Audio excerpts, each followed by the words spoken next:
This episode is brought to you by Shopify. Upgrade your business with Shopify, home of the #1 checkout on the planet. Shop Pay boosts conversions up to 50%, meaning fewer carts going abandoned and more sales going cha-ching. So if you're into growing your business, get a commerce platform that's ready to sell wherever your customers are. Visit Shopify.com to upgrade your selling today. Welcome back, everybody. It's Thursday, January 30th, 2025. Now, we haven't done a lot of born on this dates lately, so we're going to do several today. Born on this date in 1780, the third governor of Alabama, Israel Pickens. In 1941, sci-fi author and astrophysicist Gregory Benford of Mobile. In 1949, musician, singer, and founding member of the Commodores, William King of Birmingham. And in 1958, comedian and actress Brett Butler of Montgomery, not to be confused with the speedy Braves and Dodgers outfielder or the Clark Gable character. Y'all may remember her TV series Grace Under Fire. Today, we have more immigration updates, piqued interest over the Iron Dome for America, and Lego's return, but not to the same place. I'm Mike Morgan, and we're down in Alabama.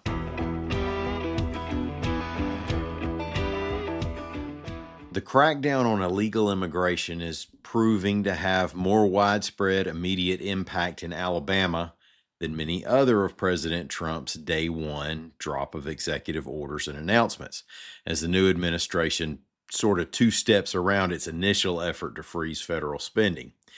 Just to list off a few of Wednesday's updates on the immigration front. First, I mentioned the other day that the Mobile County Sheriff made it clear his office was prepared to help U.S. Immigration and Customs Enforcement. That's ICE. Yesterday, the sheriff's office there said that 13 people who were arrested before Trump took office were being held in jail on detainers from ICE. They didn't release the official charges. Also in Mobile County, a public school worker is on administrative leave after emailing coworkers to tell them how to shield students from ICE agents. Now, in that email, the employee said families could keep their kids at home if they're worried about raids and ask to be texted if agents show up.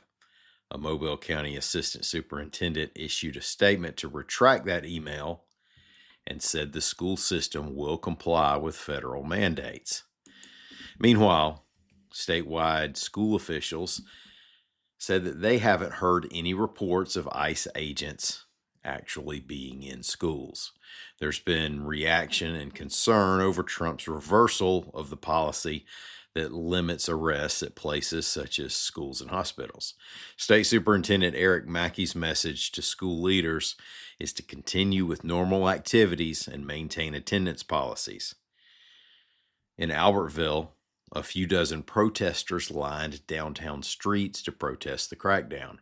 Now, you may recall that over the summer, Albertville was one of those cities where concerns sprang up over Haitian immigrants being bussed in.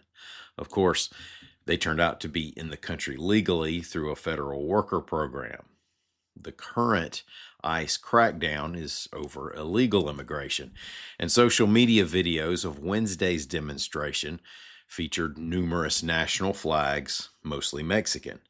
Now, it was organized by Reclaiming Our Time, a Marshall County group that advocates for immigrants and calls for Confederate monuments in Alabama to be removed. And for his first legislation approval for this term, the president signed the Laken-Riley Act, which requires immigration authorities to detain undocumented migrants that commit theft, burglary, larceny, or shoplifting offenses. Named after the University of Georgia student who was killed by an undocumented migrant who had multiple run-ins with the law, the Laken-Riley Act was sponsored by Alabama U.S. Senator Katie Britt. Opponents worry the bill will lead to large roundups of people for the smaller crimes, and that it is really a tool for mass deportation. Well, a Trump directive on a different subject was to put in place a missile defense system that he called an Iron Dome for America, which is Of course, a reference to Israel's popular defense system.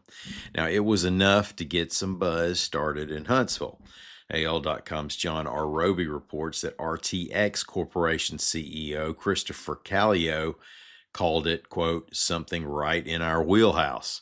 RTX is the company that controls Raytheon, which has operations in the Rocket City.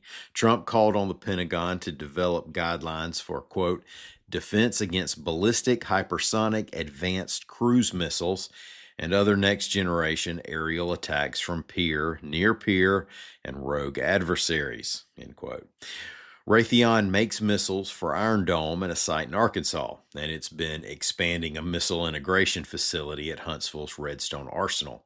Also in Huntsville, Dynetics does contract work on Enduring Shield, a ground-based system that defends against cruise missiles and uncrewed aircraft. Lockheed Martin has the prime contract for the next-generation Interceptor, and Aerojet Rocketdyne will make the propulsion systems. Now, this is not a totally new direction for the U.S. defense industry, but there is a more serious look toward space with calls for satellite-based sensor systems and space-based interceptors.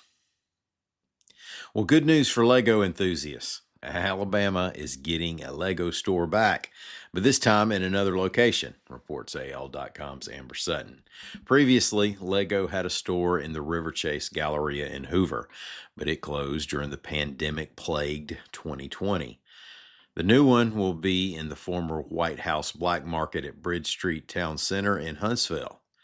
It's expected to have pick and build your own minifigure features and more experiences. And of course, they'll have specialty sets you can buy.